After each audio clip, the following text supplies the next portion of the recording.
Hello friends, welcome back to my channel. स्वागत है आप सभी का मेरे चैनल पे जिसका नाम है मैनिफेस्टेशन इज़ रियल। और हाँ, मैं आपके सामने ये बार बार प्रूफ करना चाहती हूँ कि मैनिफेस्टेशन इज़ रियल। और हम यहाँ पे बात करते हैं लॉ ऑफ अजम्पशन की, और किस तरह से आप लॉ ऑफ अजम्पशन को यूज़ करके अपनी सारी डिज़ायर्स को मैनिफेस्ट कर सकते हो। आज मैं जो आप लोगों के लिए सक्सेस स्टोरी लेके आई हूँ वो है एसपी रिक्रिएशन की। अब देखो, मेरा एम ये रहता है कि मैं अपनी जो भी वीडियोस बनाऊँ उसमें एक सक्सेस स्टोरी भी हो, प्लस उसमें उस चीज़ से रिलेटेड एक ज्ञान भी हो। मतलब मैं एक अकेले ज्ञान वाली वीडियो नहीं बनाना चाहती हूँ। मैं ये चाहती हूँ कि आप लोगों को एक एग्जाम्पल भी मिले कि आपको इस चीज़ को कैसे अपनी लाइफ में अप्लाई करना है।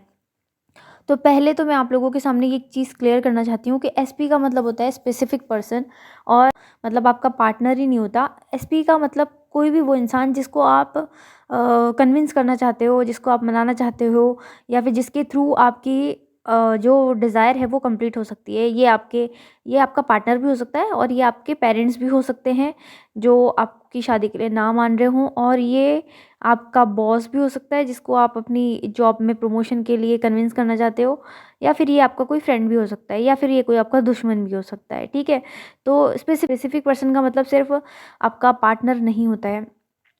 तो आज हम बात करेंगे कि हम किस तरह से अपने एसपी को रिक्रिएट कर सकते हैं, और इससे जुड़ी मैं आपके लिए एक सक्सेस स्टोरी भी लेके आई हूँ। और आई एम सो सॉरी कि इस वाली सक्सेस स्टोरी का स्क्रीनशॉट मैंने शेयर नहीं किया, क्योंकि मेरे पास स्क्रीनशॉट है ही नहीं। क्योंकि हमारी फ़ोन पे बात हुई थी, और फ़ोन पे ना तो मैं रिकॉर्ड कर सकती हूँ कन्वर्सेशन को प्राइवेट, और बस मैं आपको ऐसे ही बता रही हूँ, तो आप समझ जाना।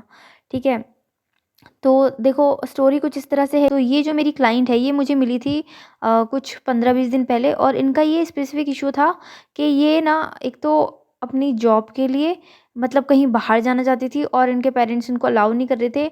और ये एक सिंगल चाइल्ड है, और इनके पेरेंट्स ये मतलब चाहते थे कि ये घर के आसपास ही कहीं जॉब करे, और इन्हें जॉब के लिए जाना था बेंगलुरु। ठीक है, तो वैसे भी बेंगलुरु सिटी मतलब बहुत ज़्यादा कियोटिक सिटी टाइप ऐसे मतलब इमेज है उसकी।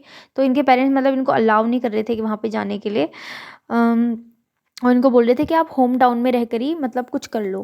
ठीक है, तो या फिर कुछ वर्क फ्रॉम होम देख लो। बट ये रियली मतलब घर से निकलना चाह रही थी, और साथ में इनका ये भी था कि इनका जो स्पेसिफिक पर्सन है वो भी वहीं पे मतलब जॉब करते थे, तो इसलिए भी इनको जाना था वहाँ पे। बट इनके पेरेंट्स ना इनको अलाउ नहीं कर रहे थे। ठीक है, तो इनका क्या था कि ये एक तो सिंगल चाइल्ड है, तो हमेशा से बहुत प्रोटेक्टेड जैसे रही हुई है। तो इनको भी मतलब थोड़ा सा अंदर से तो डर था कि नई सिटी में जाके ये एडजस्ट कर पाएगी या नहीं कर पाएगी। तो बट ये फिर भी जाना चाहती थी, और इन्होंने मुझे कंसल्ट किया था कि क्योंकि इनके जो पेरेंट्स हैं ना ये बहुत ज़्यादा मतलब कंजर्वेटिव टाइप के हैं, और इनको ये भी लगता था कि कभी भी ये लव मैरिज के लिए तो मतलब मानेंगे ही नहीं, है ना। अभी तो इनको शादी नहीं करनी, बट एक जो डर था ना स्टार्टिंग से ही, और अगर अभी लॉ ऑफ अजम्पशन पता चल गया इनको टाइम से, तो इन्होंने सोचा कि क्यों ना मैं इन दोनों चीज़ों के लिए मतलब अपने पेरेंट्स को सबसे पहले कन्विंस कर लेती हूँ। ठीक है, तो इन्होंने मुझसे कंसल्ट किया, और उन्होंने मुझे पूछा कि मतलब ये बताया कि मेरे पेरेंट्स बहुत ज़्यादा कंजर्वेटिव हैं, और मैं मतलब मैनिफेस्ट करना चाहती हूँ कि मैं बेंगलुरु जाके मैं मतलब कहीं बाहर जाके मैं जॉब करना चाहती हूँ, और इसके लिए बट इनके पेरेंट्स इनको अलाउ नहीं कर रहे हैं। तो फिर हम जब हमने बात की मतलब 1 टू 1 सेशन में क्या होता है ना, मैं मतलब अपने जो मेरे भी जो क्लाइंट्स होते हैं उनको पूरा बोलने का मौका देती हूँ, और जब वो पूरी स्टोरी बताते हैं तो उस स्टोरी से हमें पता चल जाता है कि क्या उनका मतलब क्या प्रॉब्लम है। तो मुझे ये चीज़ पता चली कि इनके पेरेंट्स के बारे में बहुत सारे ऐसे अजम्पशन हैं जो फेवर नहीं करते इनकी लाइफ में, या फिर इनको मतलब फेवर नहीं करते हैं। तो जैसे कि इनका अजम्पशन था कि इनके जो फादर हैं वो बहुत ज़्यादा खड़ूस हैं, है ना, और बहुत ज़्यादा कंजर्वेटिव टाइप के हैं, ओल्ड फैशन है, और को वो तो किसी भी चीज़ को मतलब अलाउ ही नहीं करेंगे। मतलब कोई ऐसी ऐसी चीज़ जो ये नहीं करना चाहें वो कभी भी उस चीज़ के लिए इनको परमिशन नहीं देंगे। तो और भी कुछ चीज़ें थी, जैसे इनके पेरेंट्स का आपस में मतलब बहुत झगड़ा होता था, उनकी बनती नहीं थी। तो इस वजह से भी इनको ये लगता था कि ये दोनों ना हमेशा ही मतलब इस तरह से ही रहेंगे, हमेशा लड़ते ही रहेंगे। और इस वजह से इनके दिमाग में कहीं न कहीं शादी को लेके भी बहुत सारे डाउट्स थे कि मतलब शादी शायद अच्छी चीज़ नहीं होती है, और इसलिए ये मतलब क्या चाहती थी कि ये चाहती थी कि ये अपने जो इनके पार्टनर हैं उनके साथ मतलब लिव इन में रहें कुछ टाइम, और उनको समझें, और उसी के बाद मतलब ये शादी का डिसीजन लेना चाहती थी। तो इसलिए इनको बाहर जाना जो था ना, वो मतलब बहुत ज़्यादा ज़रूरी था, घर से निकलना, और ताकि ये सारी चीज़ें ये एक्सपीरियंस कर पाएँ। मतलब इनका क्या था कि इनको प्यार तो था अपने पार्टनर से, बट ये श्योर नहीं थी कि मुझे उससे शादी करनी है या नहीं करनी है। ठीक है, तो आप समझ रहे होगे सिनेरियो क्या है।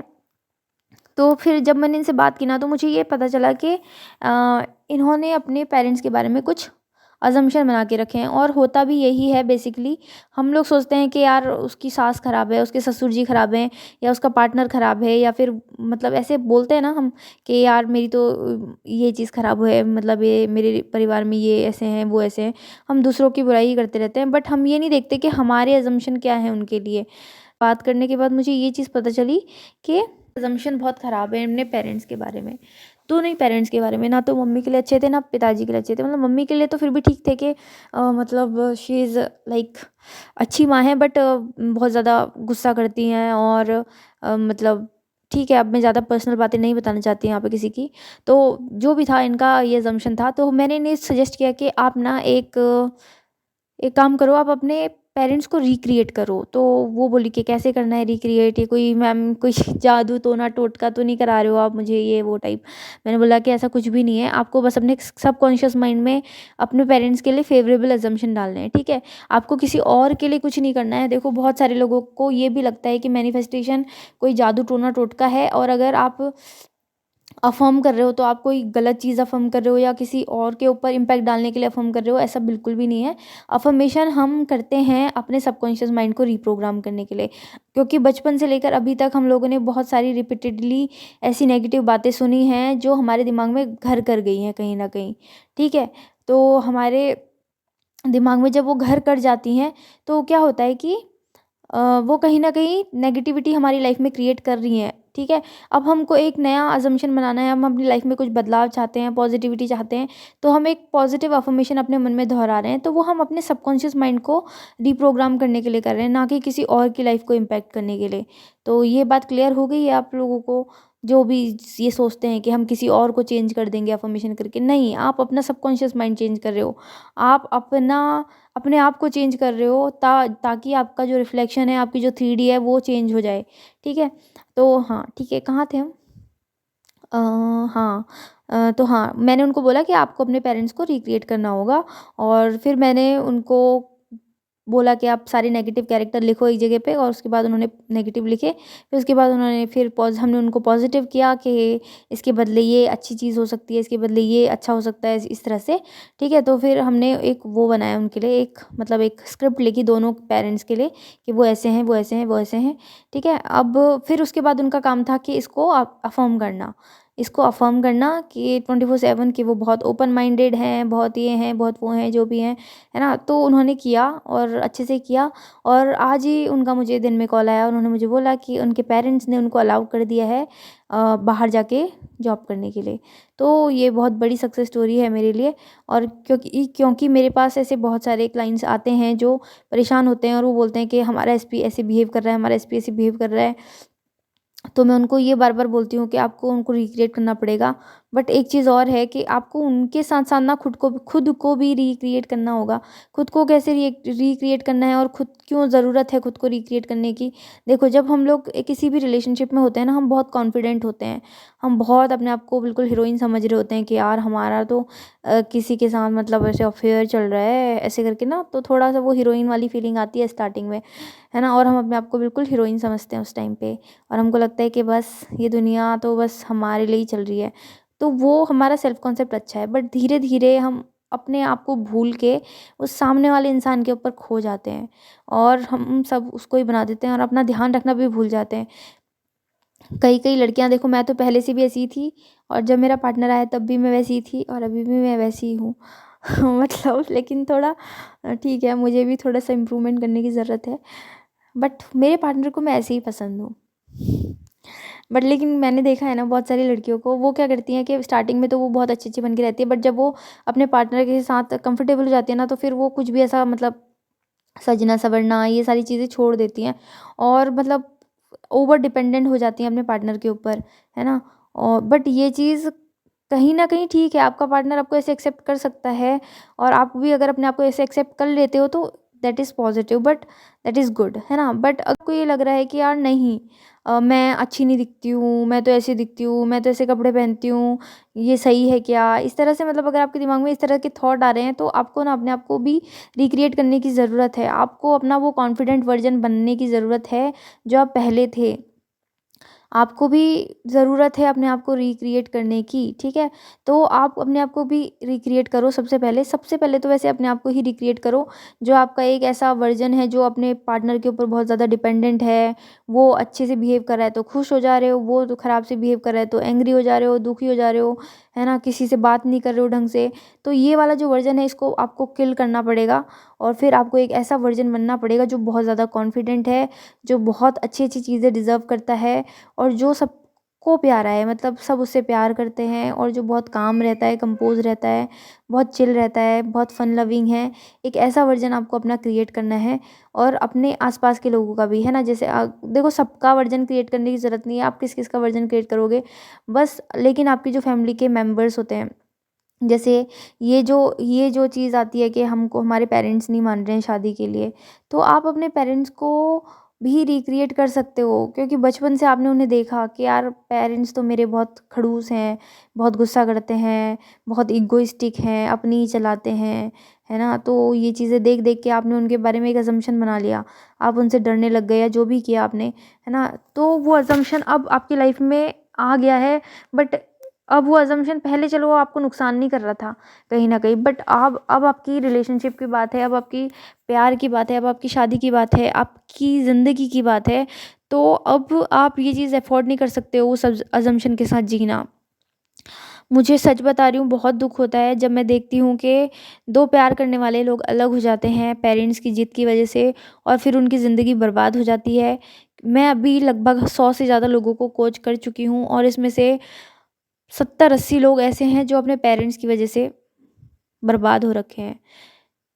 प्लीज़ ऐसे मत करो, मैं हाथ जोड़ती हूँ, मतलब मैं जब लोगों की स्टोरी सुनती हूँ और मुझे ऐसे लगता है कि यार क्यों हार मानी, क्यों गिव अप किया, क्यों किसी और से शादी कर ली, क्यों कर ली? मतलब अभी वो इतने परेशान हैं, शादी को उनके 4-4 5-5 साल हो रखे हैं। बहुत सारे ऐसे क्लाइंट्स हैं जिनकी शादी को बहुत साल हो गए हैं बट वो अपनी शादी में खुश ही नहीं है। और वो उसी पुराने पार्टनर को मैनिफेस्ट करने की कोशिश कर रहे हैं। तो भई आप लोग प्लीज़, अगर आप मेरी कोई ऐसी वीडियो सुन रहा है अभी जिसकी लाइफ में एक ऐसी सिचुएशन है, अगर आपको अपने पेरेंट्स के पैर पकड़ने पड़ रहे हैं तो पकड़ लो, उनके सामने गिड़गिड़ाना है तो गिड़गिड़ा लो, लेकिन प्लीज़ किसी एक ऐसी शादी में मत फंसो जहाँ पे जो आप नहीं करना चाहते हो। जिस अगर आपका किसी के साथ इतना प्यारा, इतना अच्छा लविंग बॉन्ड है, तो आप उस चीज़ की रिस्पेक्ट करो और उस रिश्ते को बचाने के लिए सब कुछ करो।